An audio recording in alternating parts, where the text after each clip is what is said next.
Imagine this. You wake up to the sound of war drums, the smell of burning fat, and men laughing while blood still drips from their beards. Just another ordinary day if you are a Viking warrior. But do not let the cinematic scenes of feasting by firelight fool you. Behind every roar of skull lies a ritual of blood, where humans, gods, and human flesh intertwine so deeply that no one can tell who is eating whom. Before you step into a world where glory is roasted alongside human bones, take a moment to pause.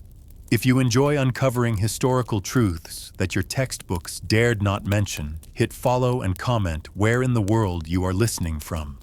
It is wild to think that here we are sitting in the 21st century, and we can still smell the blood from the year 893. Because what you are about to hear is not just the story of the Vikings, it is a question. When humans believed they were feasting with the gods, did they realize they had become the feast themselves? Welcome to a day in the blood feast of the Viking warriors. You wake up at the feast. Congratulations. You have just awakened in the middle of a feast where the smell of blood is fresher than the morning itself. No birds are singing. No waves are whispering. Only the sound of bones tapping against wood as if someone were using human remains to keep rhythm for the ceremony. You, Ragnvald, struggle to open your eyes. The first light you see is firelight trembling as though it is fighting to survive amid smoke and human breath. A torch hung on a wooden pillar burns furiously, dripping pitch. The scent of scorched resin blends with the smell of roasted meat, sizzling fat, and mead spilling across the floor. The table before you is a battlefield. Ribs, fish heads, scraps of animal hide, and perhaps a human finger. A warrior sits across from you, hair-tangled beard clotted with blood. He grins, a shred of dark red meat caught between his teeth. As he chews, you hear tendons snap, crack, crack, as though even time itself were being ground between his jaws. You glance around. 10, 20, 30 men, all drunk. Some laugh, some shout, some have fallen asleep in puddles of beer. On the wall, the torchlight sweeps over a body hanging upside down, its mouth open as if frozen mid-sentence. You cannot tell whether it is a trophy or a warning. Your throat burns dry. Someone presses a drinking horn into your hand. The liquid inside is deep golden, thick as honey, yet there is a faint metallic tang beneath. The man beside you slaps your shoulder, shouting in your ear, "Drink, Odin is watching you drink." Sweetness spreads across your tongue, then turns bitter, then salty. The taste of iron, the taste of something that once flowed in another's veins. You set the horn down, your heart pounding. A drop of the drink lands on your hand. It is red. Too red. You look around. No one seems to notice. They are singing an old song filled with words you once heard aboard the warships, Valhalla, Skål, blood for victory. Their voices rise as if they are all shouting to drown out their own fear. The smoke thickens. You see the face of the Jarl, their chieftain, seated at the end of the table, tall shoulders draped in a wolf fur cloak, eyes gleaming like steel. Beside him rests a human head in a wooden bowl. He lifts his horn and declares, "This is the feast of the survivors." Cheers erupt. You wonder if this is the feast of the living, then where are the dead? Then you glance back at the head in the bowl, and for an instant it seems to open its eyes. You blink. Perhaps you are drunk. Perhaps not. A warrior throws a bone over his shoulder. It lands at your feet, a human bone still wrapped in cloth. You recognize the pattern on the fabric instantly. A monk's robe. A Saxon monk. Drums begin to beat slow and steady like the heartbeat of the god of war. Everything falls silent as all eyes turn to the Jarl. He rises, raising a ceremonial blade high. Blood for the gods, flesh for the warriors, Valhalla welcomes the fearless. A man is dragged into the center of the hall. No one speaks. You see him a prisoner, hair-matted eyes rolling white. When the blade slashes his throat, blood sprays across the table and splatters on your face. Warm, flowing, salty. The Jarl laughs, wipes the blood from his own face, and smears it onto the forehead of each person in turn. When he reaches you, he whispers, "Now you are one of us. One of us." Those words echo in your mind like a curse. You feel your scalp prickle, your heartbeat quicken. The haze of mead rises inside you, and the blood on your lips clings as if it will never wash away. You look around, they have started eating again as if nothing had happened. A Viking child, not even 10 years old, gnaws on a bone larger than his arm. A woman with braided hair sits beside him, smiling. You hear the crack of bone. Something inside you cracks with it. Outside, the wind howls through the gaps in the wooden walls, carrying the voice of the sea storm. The roof trembles, snow drifts through the smoke hole, melting into the burnt air of the hall. You look up, watching the smoke twist into the wind, then vanish like the souls of those just sacrificed. You wonder if Valhalla truly exists. Why does it smell so much like hell? The singing returns louder, wilder. A drunken warrior leaps onto the table and slams his axe down. Wood shatters. You flinch, mead spilling onto your tunic, soaking into your skin. The smell of alcohol, sweat, and blood blend together, a death god's cocktail. You prepare to stand, but someone grips your shoulder. "Sit down, Ragnvald. It is not your turn yet." The words are colder than the northern wind. You sit back. The hand leaves your shoulder, but its weight remains a stone, pressing you into your seat. You look around, everyone is laughing, singing, eating. Only you are awake. And in that fleeting moment, you realize no one here is truly alive. All of them, including you, are merely drinking with death until death drinks them in return. The fire dances across your face, reflecting in your wide, sober eyes, filled with fear and clarity. You touch the blood on your lips, feeling the last warmth of the one who is gone. Outside, the storm screams. Inside, the feast goes on. No one leaves. No one sleeps. No one stops singing. You understand the freezing truth. Here, feasting is an endless ritual where humans prove they are still alive by devouring everything that has died, even their own souls. You let out a faint laugh, dry, broken. Mead, blood, smoke, and fat swirl together. Another horn is set before you. Skull, someone rasps. You raise the horn lips, trembling. You are no longer sure, are you toasting life or bowing to death? And as the drink touches your mouth, you hear something whisper inside your mind, a voice that does not belong to the living. "Welcome back, Ragnvald." The feast has only just begun. The sound of victory and of death's call, the shout bursts forth like a hammer striking metal, echoing through air thick with the stench of smoke. The entire hall trembles. You, Ragnvald, flinch. The mead in your horn spills, dripping onto the floor and mixing with dried blood.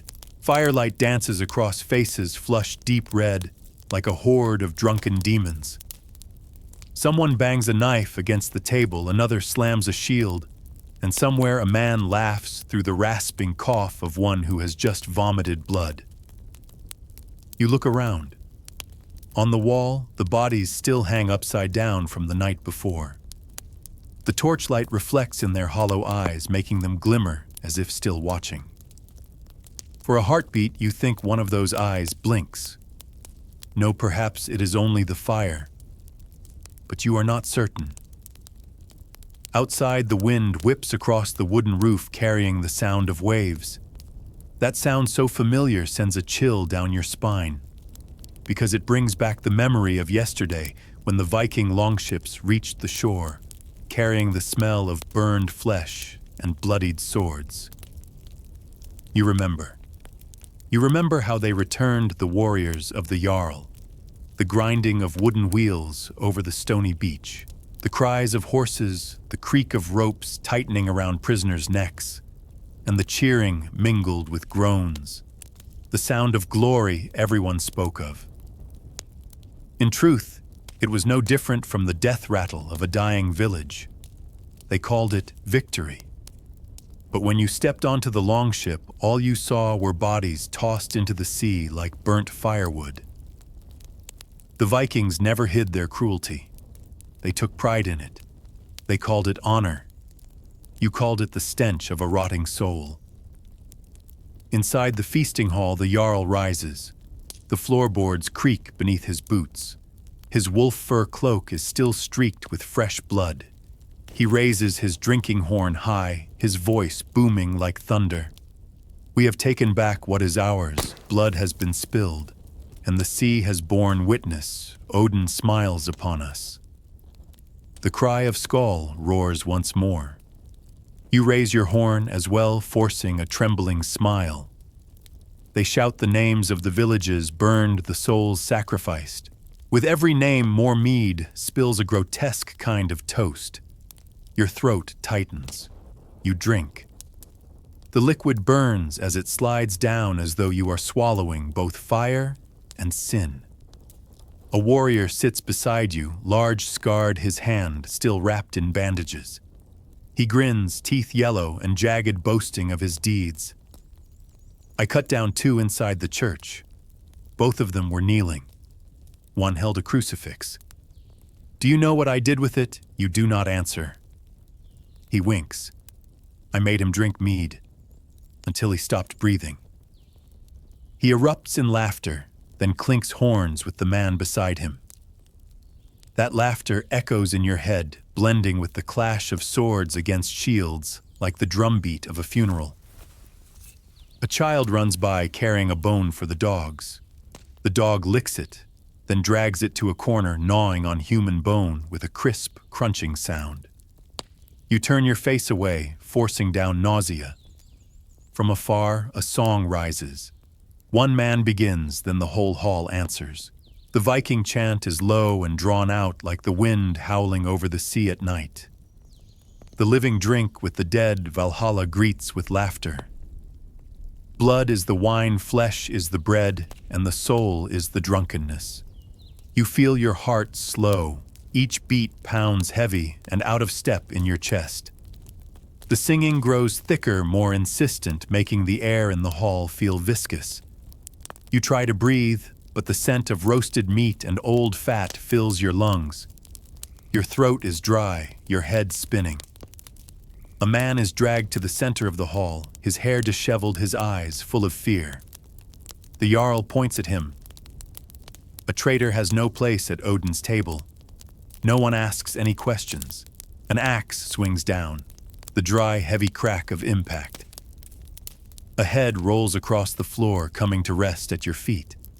The eyes remain open. They stare straight at you. You do not dare move. A spray of blood spatters your boot. Warm, sticky, real. Then, as if nothing had happened, the feast continues. Someone laughs, someone clinks horns. The man sitting beside you says quietly, "Death is only the appetizer, Ragnvald." You look at him. He is not drunk. His gaze is deep, cold, soulless. You suddenly understand he is not joking. To them, death truly is the appetizer, because only after watching blood spill do they believe they are alive. The sound of waves returns. This time closer, stronger. You feel as though the hall is no longer standing on land, but drifting like a colossal ship, carrying the drunken souls of the dead.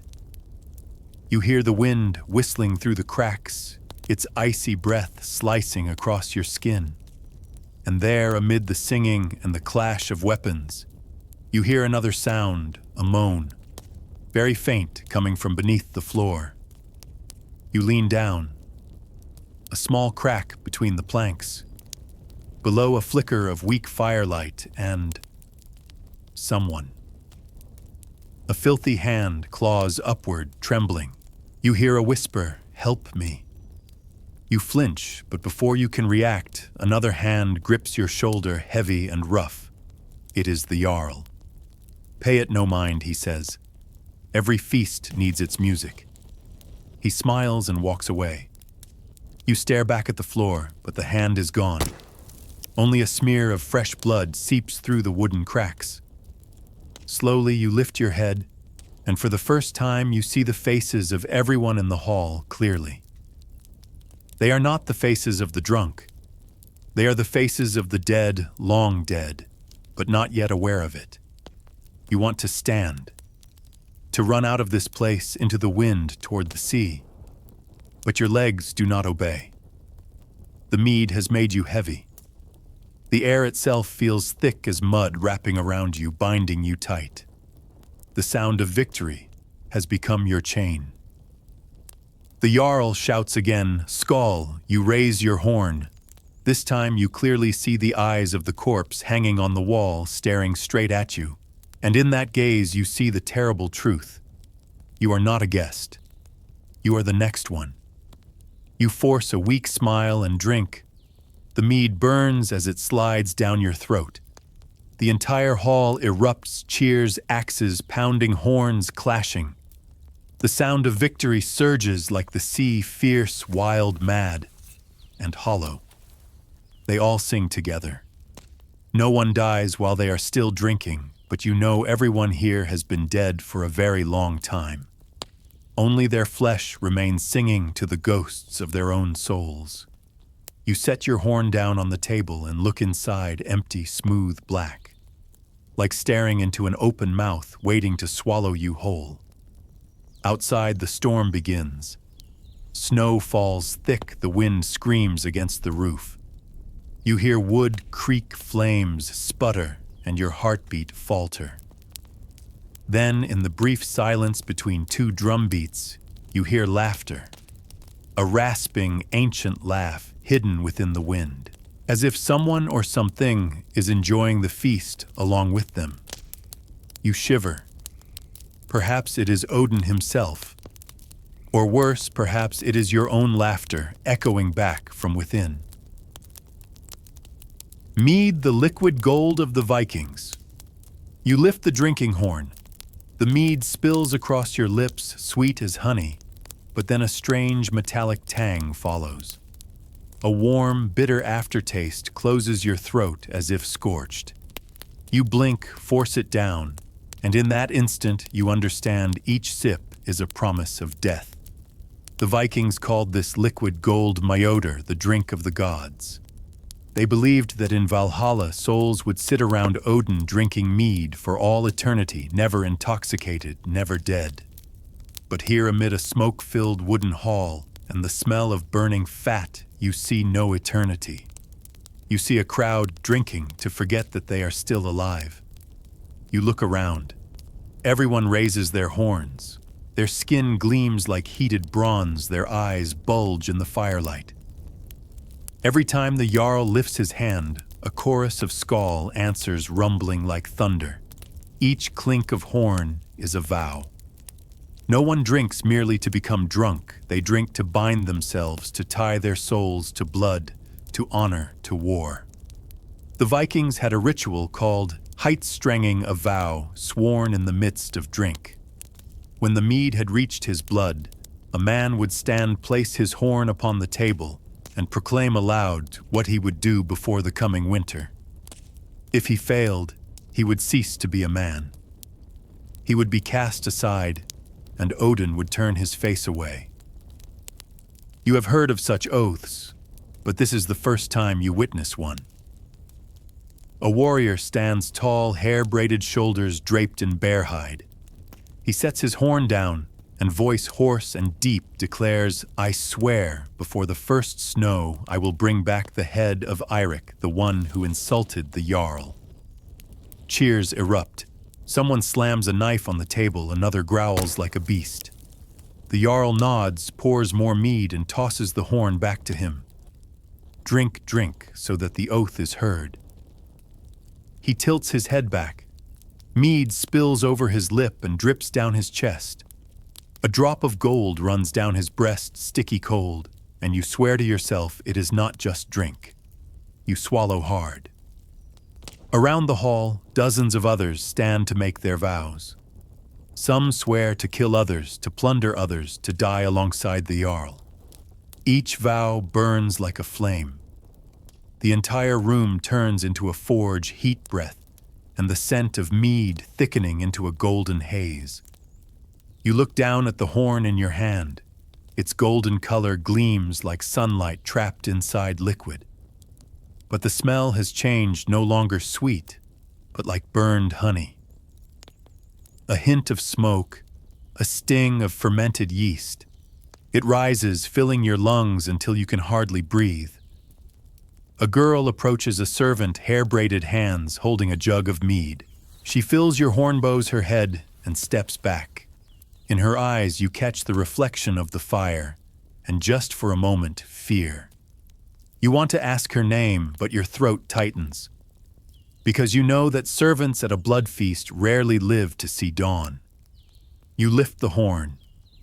The mead glistens thick and syrupy like honey mixed with blood. A drop spills onto the table, merging with the crimson streak left by the severed head from earlier. The colors blend gold and red mead and blood glory and truth.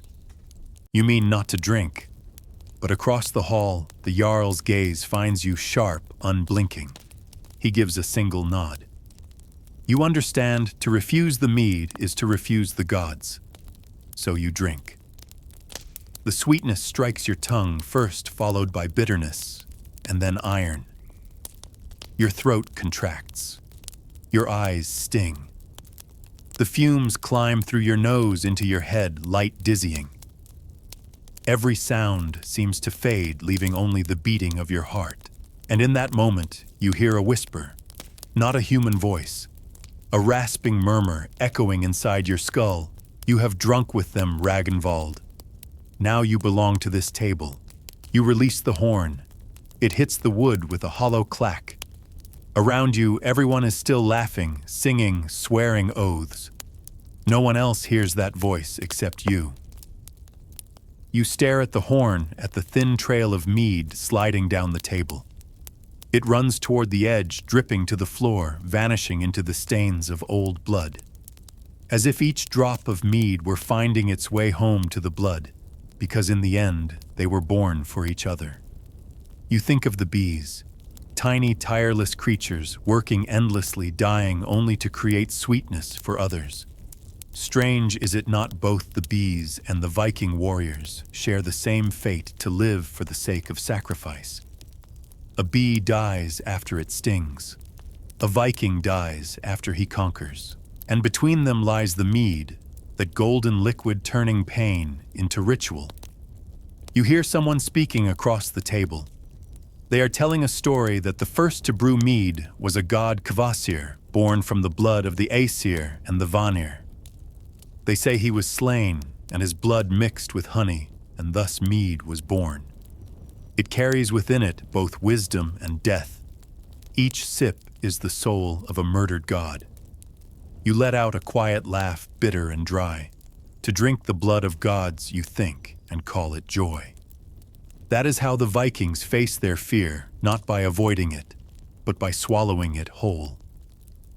Across the hall, another roar rises. A man stands and shouts, "I swear I will sail when the next moon rises, even if the waves consume me."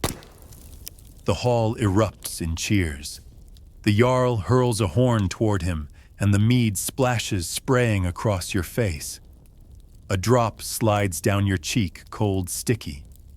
You wipe it away and realize it clings like fresh blood. You look around. Everything sways, people, flames, shadows on the walls. The air thickens dense as if the breath of 100 drunken souls were filling the hall. You gasp, searching for a gap between the shouts. There is none. The air, the singing, the scent of honey and fat all merge into one great wave, pulling you toward the center of the feast.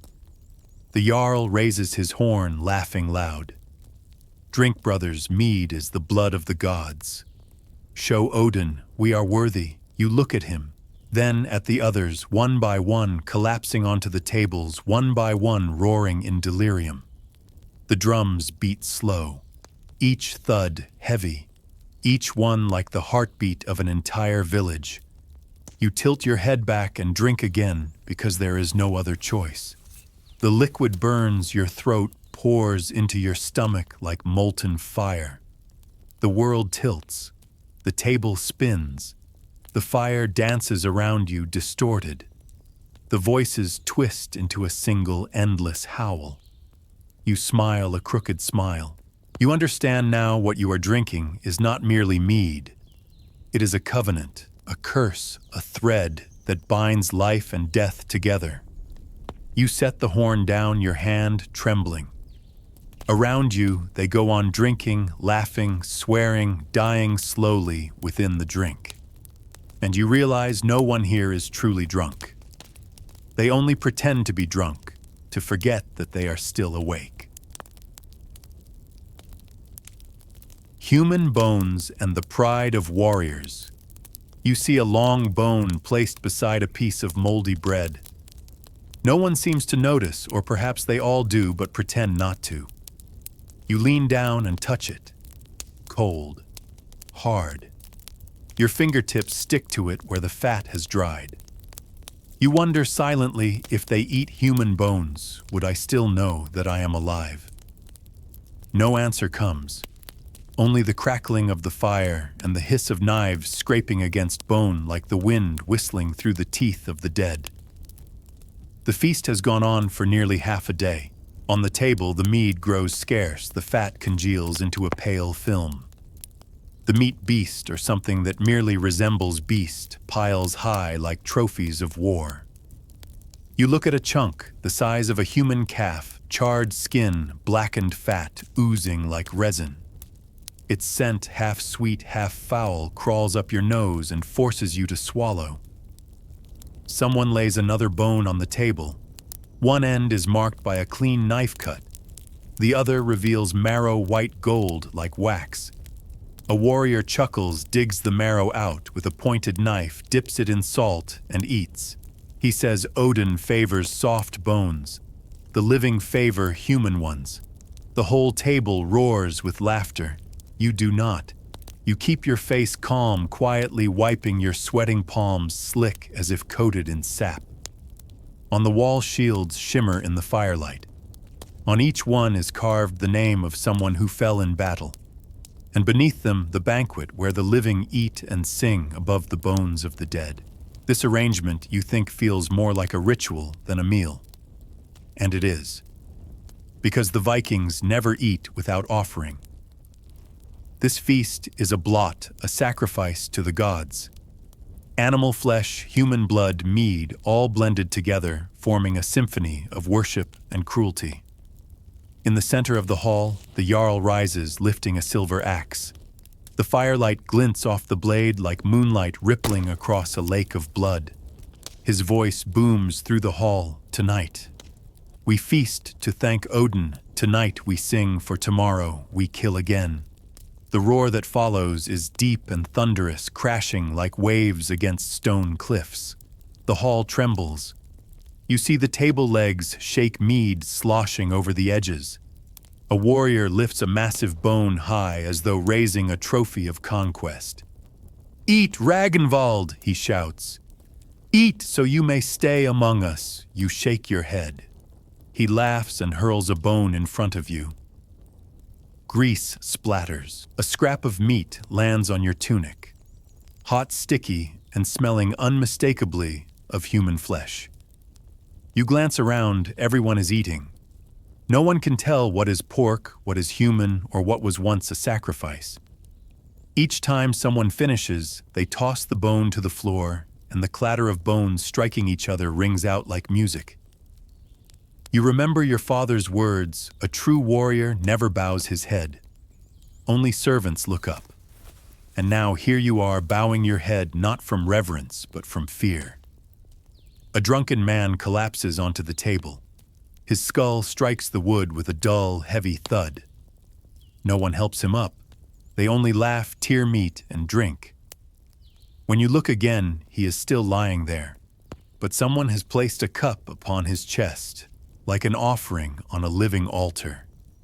You want to stand, to step outside and breathe the cold air. But you know here standing is a declaration of betrayal.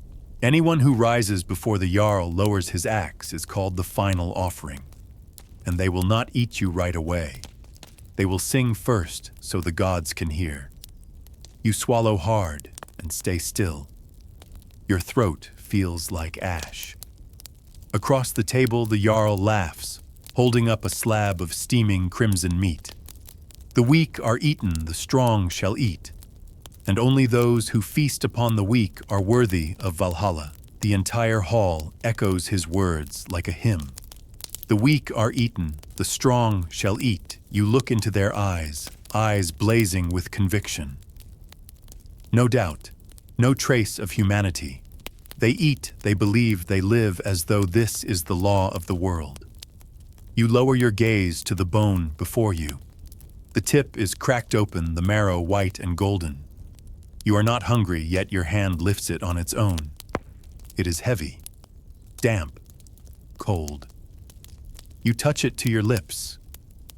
The taste is salty, not like salt, but like a person. A chill surges down your spine. You drop the bone, trembling. Drums thunder. 3 short beats, one long, the rhythm of sacrifice. A man is dragged to the center of the hall. He is still alive. His eyes are wide, his mouth stuffed with rags. The Jarl steps forward, his axe gleaming in the firelight. "The gods require blood," he says softly. "We merely borrow lives to repay our debt." You turn away, but the sound still reaches you, a sharp, wet crack. A fountain of blood bursts out, splattering across the floor in a dark red arc. The smell of iron fills the air, blending with fat and smoke, creating a suffocating scent that belongs only to death. The entire hall falls silent save for the faint drip of blood falling into a wooden bowl. The Jarl takes the bowl and raises it high. Blood for Odin, mead for the living. Then he pours the blood into the cups of mead, passing them one by one down the table. No one flinches. They all drink. And so do you. Because not drinking means dying. The tang of blood fuses with the sweetness of honey. Sweet, salty, thick. Your throat tightens, your heart races.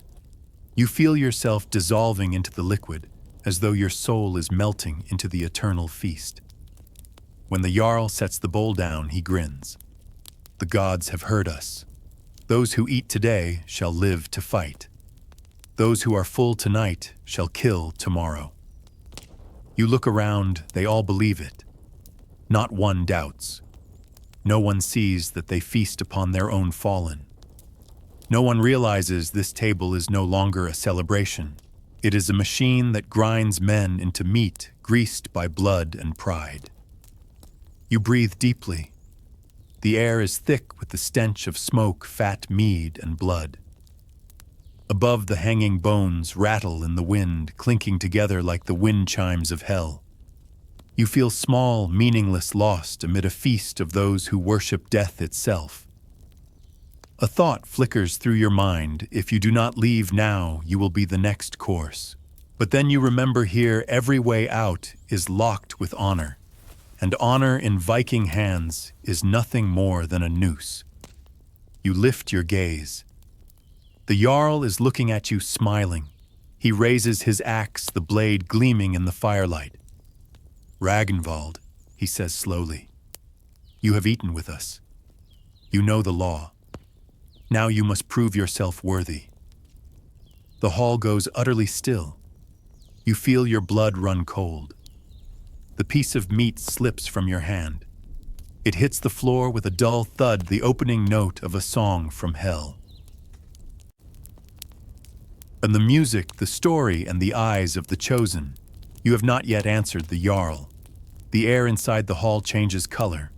The cheers fade away, leaving only the whisper of wind slipping through the wooden cracks. All the faces turn toward you, flushed red, glistening with sweat, and grease glowing in the firelight. And in their eyes you see yourself a trembling prey at the center of the feast. The Jarl lowers his axe. The sound of metal striking wood rings dry and hollow, echoing inside your chest, like the heartbeat of fate itself. He speaks tonight. The one who is chosen will offer a song to Odin. The one whose name is called will be heard by the gods. That sentence freezes the hall, because everyone knows to be heard in the Jarl's mouth means to be slain. From the far end of the table, the skald steps forward, the storyteller of the feast.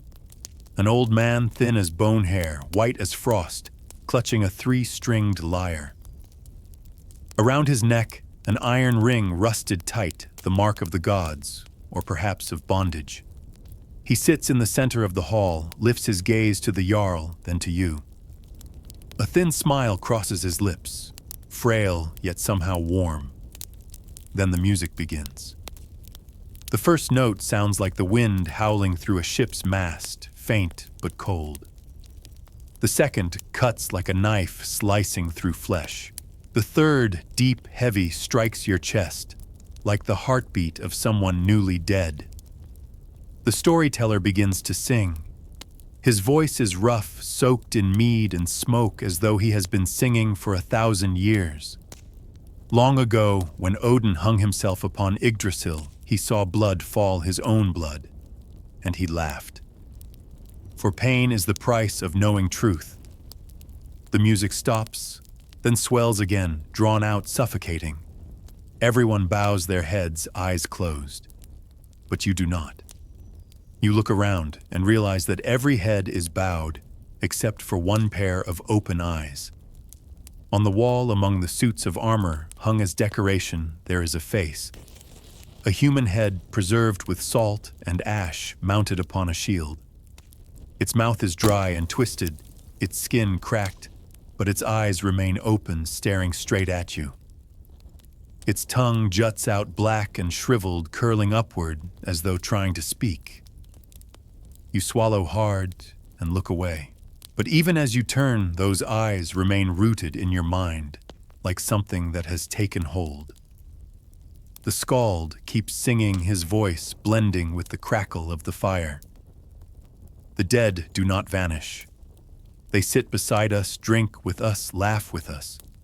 And when your name is called, they will rise, extend their hands, and welcome you to their table. You tremble. He is singing about you, you know it, because his eyes, though blind, rest exactly where you sit. Because his song, though ancient, echoes right beside your ear.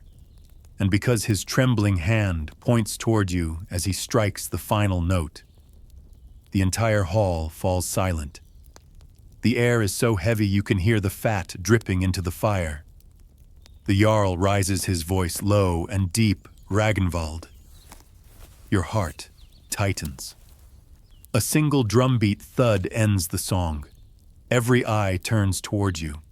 The fire casts shadows across the walls, illuminating every face. They are all smiling, but not one of them bears the gaze of the living. The Jarl steps forward, axe still in hand. You are the one chosen to speak to the gods. To speak, you manage to whisper. Yes, he replies. You will tell a story, but the gods only listen when there is blood. He extends his hand not to help you, but to place a knife in your palm. The handle is wrapped in leather. The blade is short and sharp as a razor. You stare at it, the firelight dances along the edge, slithering like something alive. You will tell a story, the Jarl says in blood. The final story of one chosen by the gods. You understand what he wants. He wants you to cut yourself to draw upon the table to call Odin's name, the ancient ritual. But you also know, once the first drop of blood is spilled, the god does not only listen, he arrives.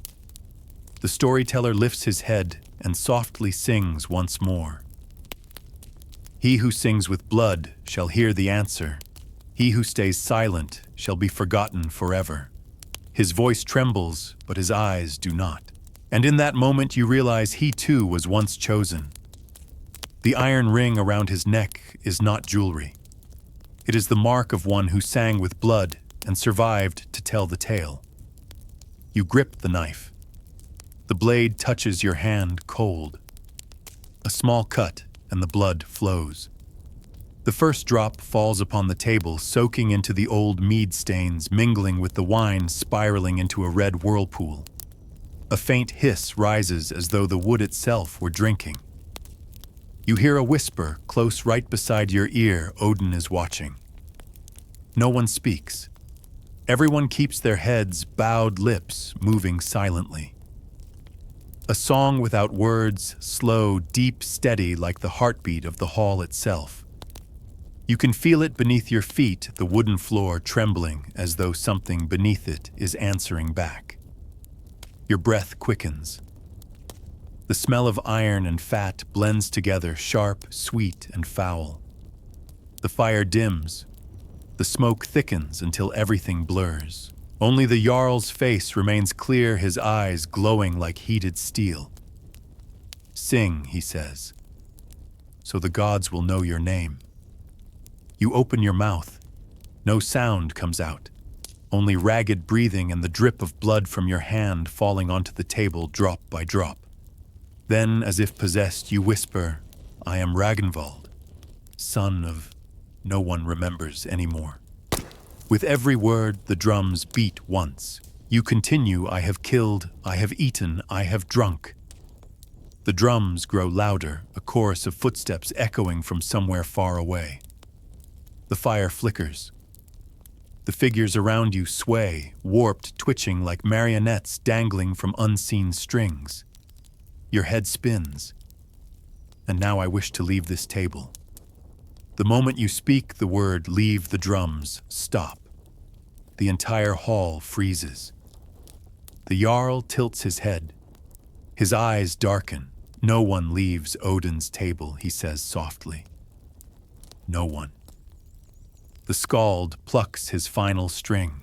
The sound cuts through the silence like a blade through skin. You shiver as the floor beneath your feet cracks a thin line, long and deep, like the split across a corpse's chest. A gust of icy wind surges upward, scattering the ashes. The fire dies out. In the darkness, only the old man's voice remains distant, fading. He who tells a story to the gods becomes the god's story. You understand. You are no longer the storyteller. You have become the story told.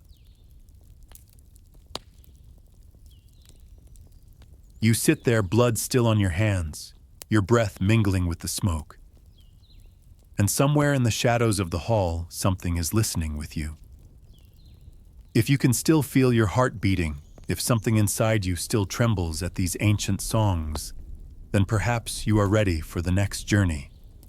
For tonight is only the beginning. The true Viking feast still awaits you in the next video. Let your hand click.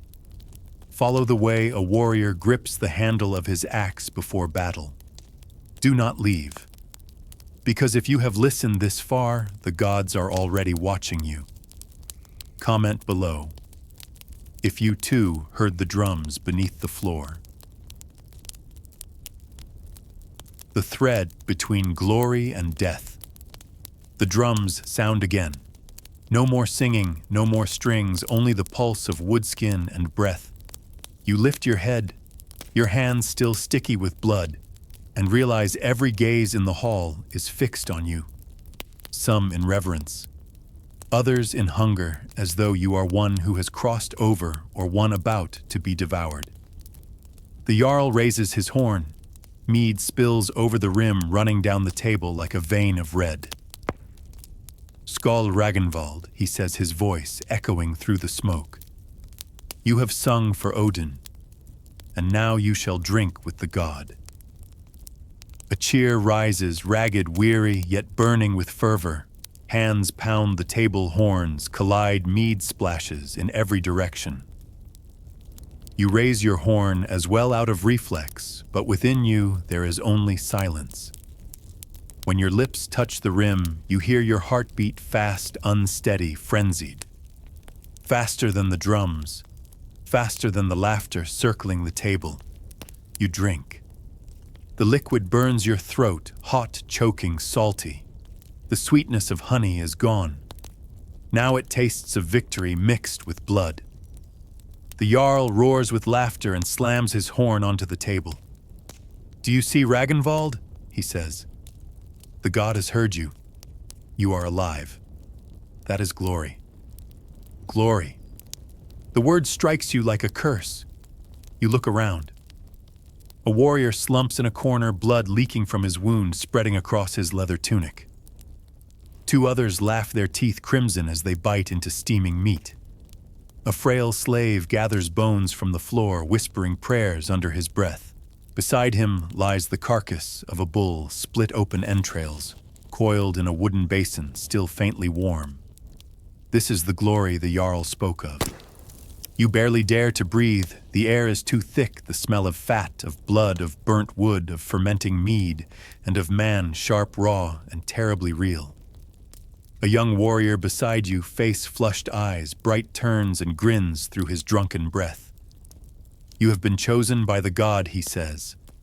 Now you belong to Valhalla. And you ask. He laughs louder. Me, I am still waiting for my turn.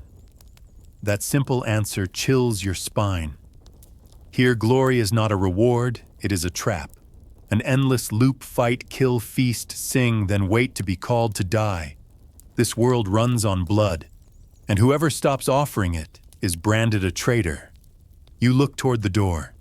The slave is still cleaning the carcass of the bull, murmuring prayers in a tongue you do not understand.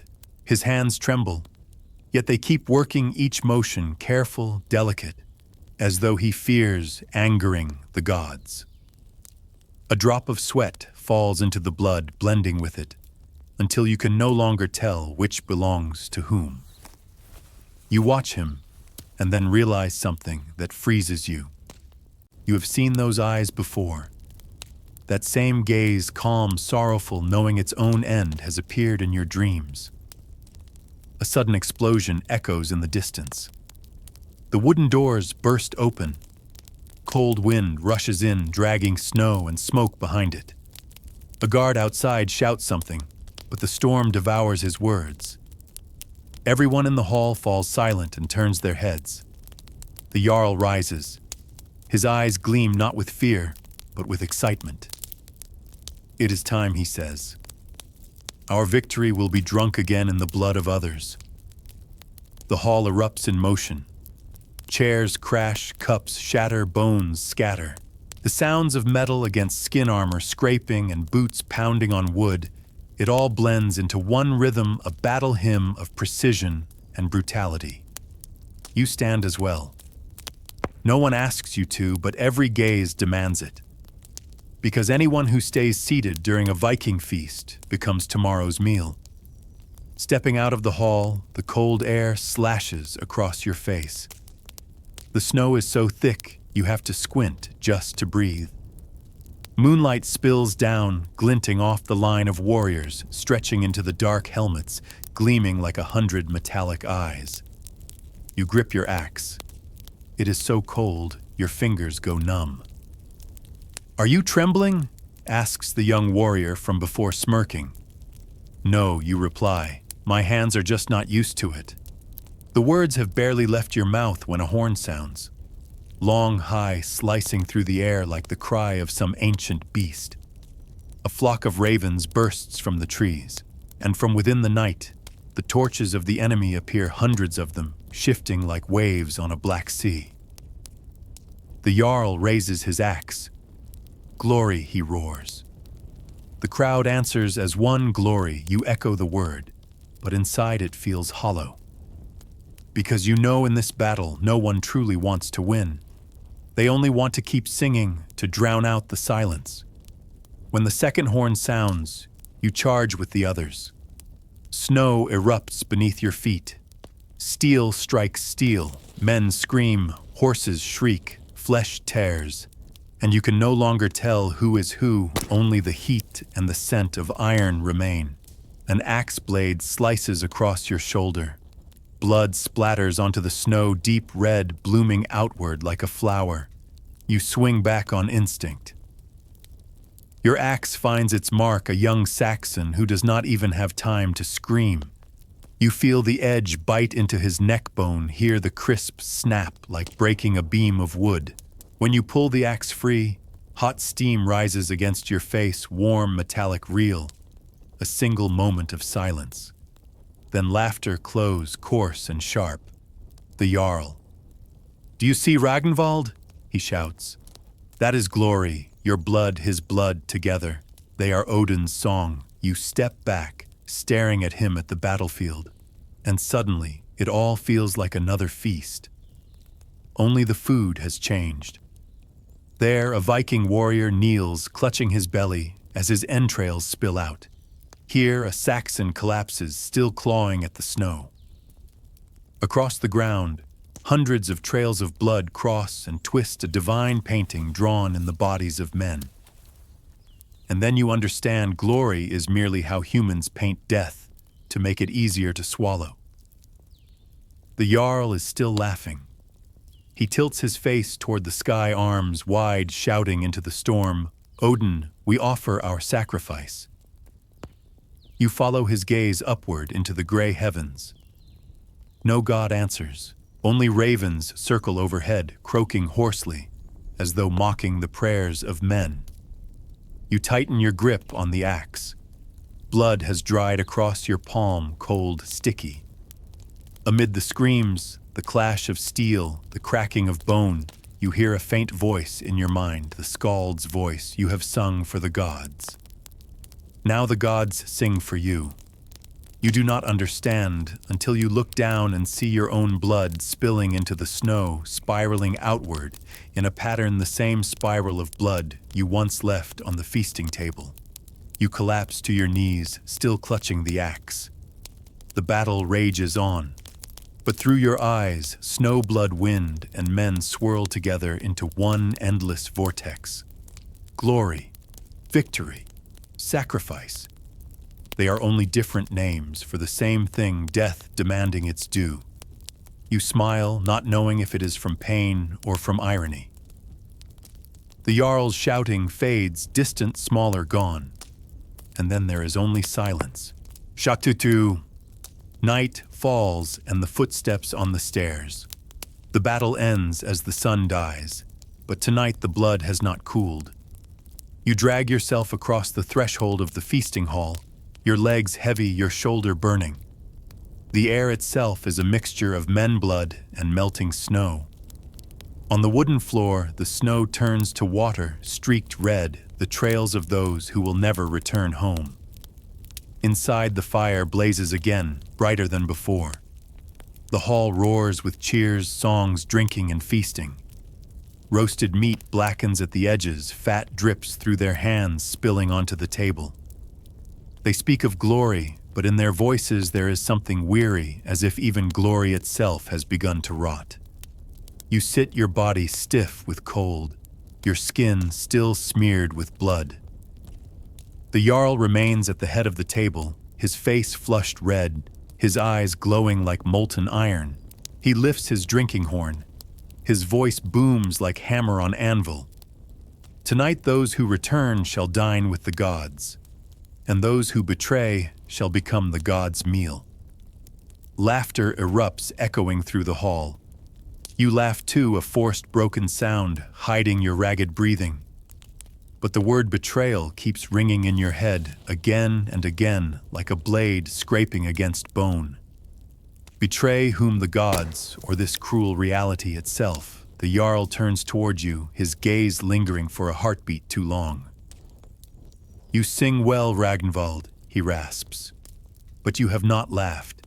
You answer, I have forgotten how. The hall falls silent. An old warrior breaks the stillness with a dry, rasping laugh. Only the gods forget how to laugh, he says. Or perhaps Ragnvald means, he has seen the gods, every eye turns to you again. You lower your head, gripping your horns so tightly, your knuckles turn white. No one speaks further, but the air has changed from drunken joy to quiet suspicion. The fire hisses. The smell of burning fat thickens. The crackling sounds like suffocated laughter. You see the warrior beside you sharpening his knife steel, flashing beneath the flames. Another man pulls a leather cord from his belt, ties it around his wrist, and grins as though rehearsing for some ritual yet to come. You do not ask. You only drink. The mead tastes bitter now, cutting down your throat like a reversed blade. The alcohol surges upward, blurring your vision, making the world sway, but not enough to erase the Jarl's stare still fixed on you like an iron hook. Then the Jarl rises. His voice cuts through the hall, clear, heavy, and deliberate. In victory there is betrayal. In betrayal there is victory. Whoever has hidden from the gods shall be devoured by them tonight. You freeze. A chill runs down your spine. No one says your name, but every gaze does.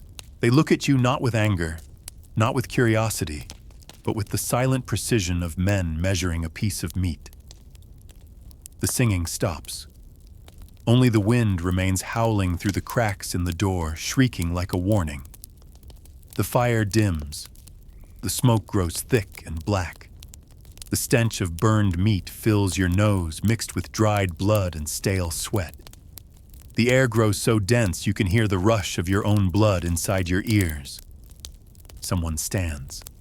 The scrape of a chair, then another, and another. Footsteps begin slow, heavy, deliberate, circling the table, then moving toward the wooden staircase at the back of the hall. That staircase, you have never seen anyone climb it. No one speaks of it. No one says what lies above.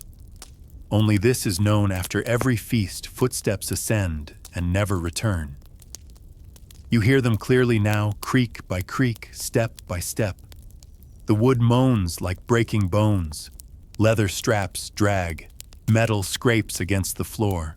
A sound heavy and wet, like the breathing of something that feeds on blood. The Jarl raises his hand, signaling silence. The firelight paints his face half in brightness, half in shadow. He speaks softly, like a priest reciting a sacred vow Odin ascends. Who will go with him? No one answers. No one moves. Everyone looks at one another. Then almost instinctively, they all turn toward you.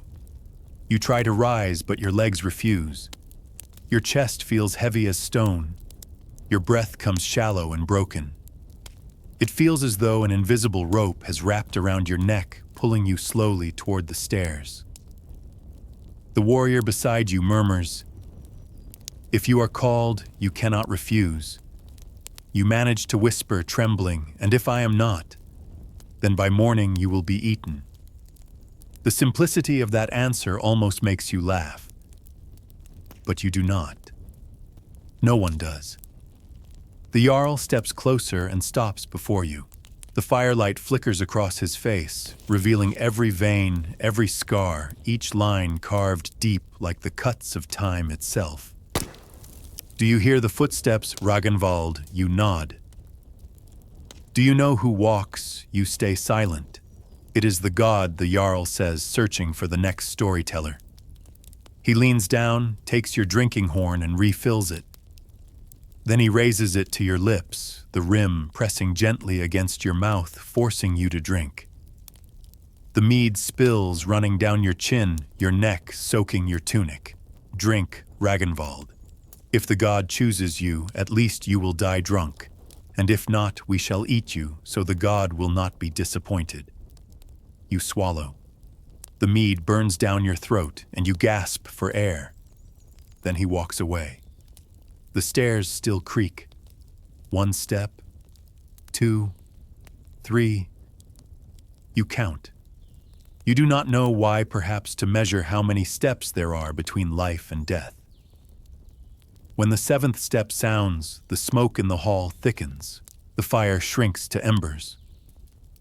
A shadow forms at the top of the staircase, tall, thin, its head bowed. You cannot see its face, but you know the god has come. Your breath falters. Your heartbeat sinks with the sound of the steps. Cold sweat slides down your back. No one speaks. No one dares look up. Then the shadow stops and points toward the table slowly, deliberately, as if giving a command. The Jarl bows his head. The god has chosen, he says. His eyes rise and lock on you. The hall falls silent. You hear nothing but your own heartbeat pounding so hard it echoes in your ears. You stand. Your chair crashes backward, striking the floor, the only sound in a room full of men. No one stops you. No one bids you farewell. They only watch with hollow eyes as if they have seen this moment 1,000 times before. You walk, 1, 2, 3, to the foot of the stairs. Your foot touches the cold wood. It creaks beneath you, an eerie greeting. You lift your gaze and see the shadow waiting above, hand extended. You do not know why you climb. Perhaps it is fear, perhaps curiosity, or perhaps deep down you already understand. If you do not go up by morning, you will be the main course. You place your hand on the railing, cold, damp, slick with grease. 1 step, 2. The wood groans beneath your feet. You feel an invisible leather cord tightening around your neck, not real yet, enough to choke you. From behind, an old song drifts upward, faint, broken. The skald's weary voice, he who hears the footsteps of the god, shall never hear his own again. You stop at the 13th step. Your breath fades into the darkness. A cold hand rests upon your shoulder, and then everything falls silent. Dawn returns if you are still alive. The first light touches your eyelids like the edge of a thin blade. There are no songs, no laughter, no one calls your name anymore. Only the red glow of dawn reflecting on the dried pools of blood outside the feast hall, and the faint crackle of dying fire in the corner. You open your eyes. If you can open them, it means you have survived. But are you sure you want to? The staircase behind you is silent. No more footsteps. No more gods. Only you, your skin sticky with blood, your throat so dry you can barely swallow your own breath. You sit up. On the table, empty drinking horns lie scattered like bones. The meat has gone cold, the fat congealed into pale, waxy lumps. And at the center of the table where the Jarl once sat, rests a single eye torn from its socket, placed inside a silver cup. You do not touch it. You only look, and realize it is looking back. No one remains in the hall. Chairs, overturned floor, slick with blood, the scent of cold smoke slipping through the cracks in the wood. You drag your feet across the boards, each step, sounding like you are walking over the years of your own life. Your eyes drift across the walls, the claw marks the tufts of dried hair stuck to the pillars. They remind you that others have been dragged up that staircase many times before. The name Ragnvald echoes in your head like a curse. You are no longer sure you are real or just another verse in the endless Viking feast, a song retold so many times that even the voice has forgotten its words. Outside, the wind blows. The snow has stopped, but the scent of iron and flesh still lingers in the air. You step into the light, your eyes burning from the brightness of morning, the first light after a night without time. The forest before you is eerily silent. Only the ravens move, dozens of them black as ash, pecking at torn armor, severed hands, and clumps of hair still matted with blood. You remember the Jarl's words, "In victory, there is betrayal." Perhaps the greatest betrayal is surviving when the gods have chosen another. You walk among the bodies strewn across the snow, every face familiar. The men who once laughed, sang, and drank beside you, now nothing but cold flesh, their eyes wide open, staring upward toward Valhalla, without knowing where they truly are. Some are beheaded, some are split open, and some have had the skin peeled clean from their faces, leaving behind nothing but a bright red smile. You bend down and see a shard of bone fall from one man's mouth, a human rib. You want to vomit, but nothing comes out. Only smoke, and your tongue burns like coal. The taste of old blood seeps into your teeth, your lips, your memory. You sit down, cold, exhausted, empty. A louse crawls from your collar to your chin, across your lips, and into your mouth. You do not even move. You simply accept it because by now you are part of the floor, the earth, the feast itself. The sun climbs higher. Weak golden light cuts through the mist, shining across your face.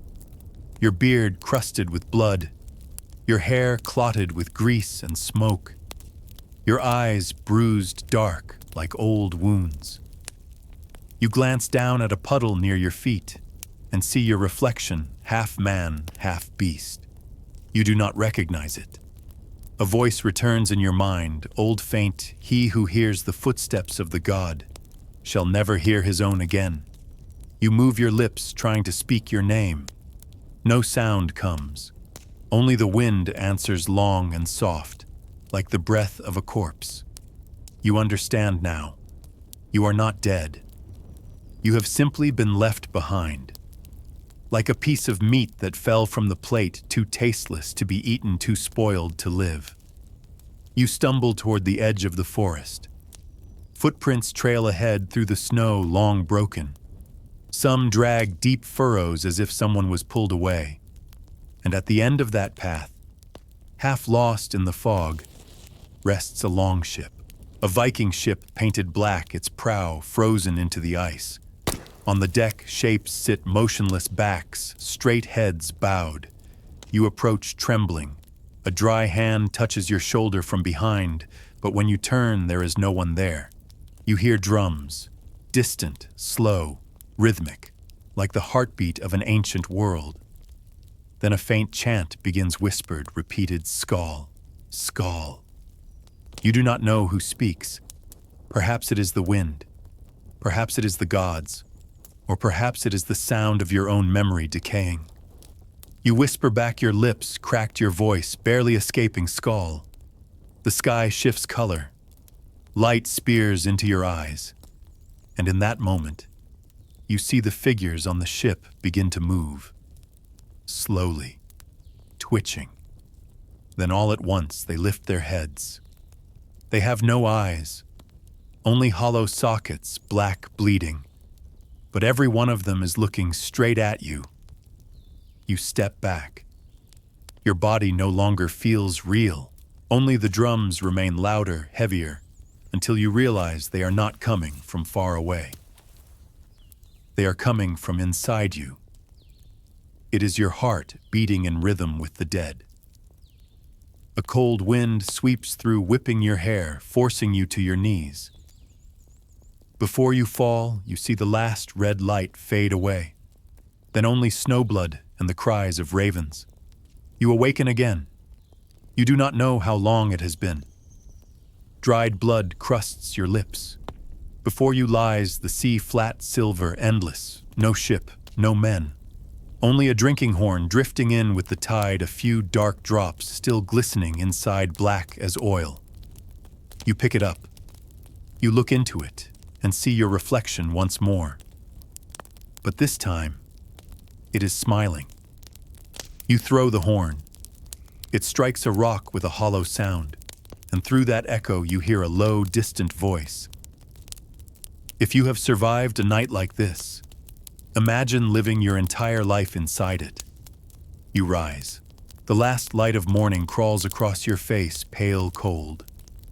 Far ahead, the forest stands silent. Behind you, the feast hall remains shrinking with every step you take, as if it were only a dream the dead once had. You walk not knowing where you are going. Only one truth lingers: Valhalla never opens its doors to those who still feel fear. And you are still afraid. If you find yourself still alive after a day like this, imagine what it would mean to live there forever.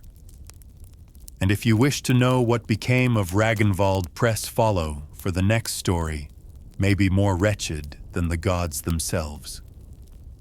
You have listened to the very end. It means you have walked beside Ragnvald, through blood, through snow, through the thunder of the gods, and you are still here, still breathing, still trembling. Not everyone has the courage to stay until this moment. If this story made you feel the chill of the wind, the sting of smoke, or the quickening of your own heartbeat, then perhaps you have already become part of this journey. Let your hand press, follow the way a Viking grips the edge of his axe before battle. Leave a comment, tell me you are still alive, or whisper what part made you shiver the most.